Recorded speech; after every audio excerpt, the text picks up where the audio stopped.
Hey guys, I'm back with another anime drawing tutorial. In today's video, I'll be teaching you how to draw the Pokémon Ivysaur in a few simple steps. As per usual, I'm using a digital tablet to draw, but you can use paper and pencil to follow along. You might also require an eraser, a black pen, or a fine liner. Right, time to get started then. Let's start by drawing the basic shapes for the face.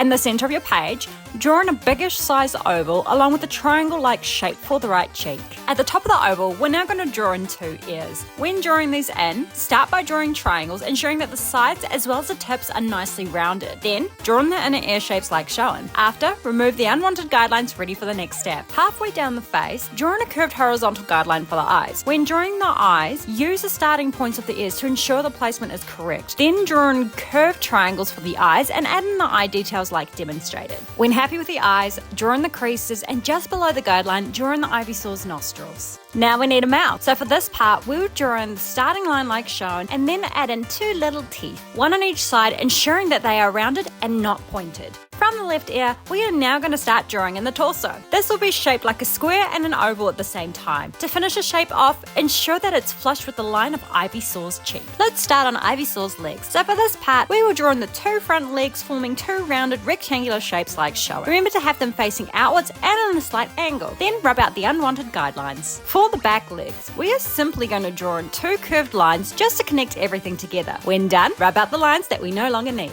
Ivysaur needs claws now, and to do this, we need to draw these in at the bottom of the feet. When drawing these in, ensure that they are nicely rounded triangles and have some close to one another. I'll break this down to two parts just to make it easy to follow, then rub out any unnecessary guidelines after. Heading to the left on Ivysaur's back. Now, draw in three almond looking shapes as shown. This will be the base shape for the leaves to assist us in drawing in the extra details. In each of those shapes, draw in the midrib along with the veins and ensure that there's a slight curve to them when drawing. Using the leaf's base shape, we are now going to draw in the blades of the leaf by drawing in curved triangles with a sharp point. I'll slow this down for you just to make it easier to follow. When you're happy with your leaves, rub out the unnecessary guidelines. Now for the bulb. Start off by drawing the base shape of the bulb. After, use the top of the shape as a guideline to draw in the top detail for the bulb. This is done by drawing in a wavy curved line. After this step, draw in a few curved lines for the detail. This will make the bulb look as if it's partly flowering. Once again, rub out the lines that we no longer need. The bulb is now fully complete, so we're going to go back to the body and draw in the triangular patterning located on the face, legs and torso. When drawing these in, ensure they are nicely rounded and have no sharp points. To finalize the drawing, rub out any missed out guidelines we no longer need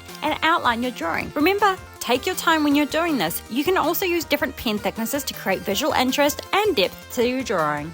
Now for the best part ever, colouring in your drawing. This is optional, but you can use whatever materials you like, whether it be wet or dry media. I like to add in different tones of colour just to make my drawing pop a little more than usual. You have now acquired an Ivysaur.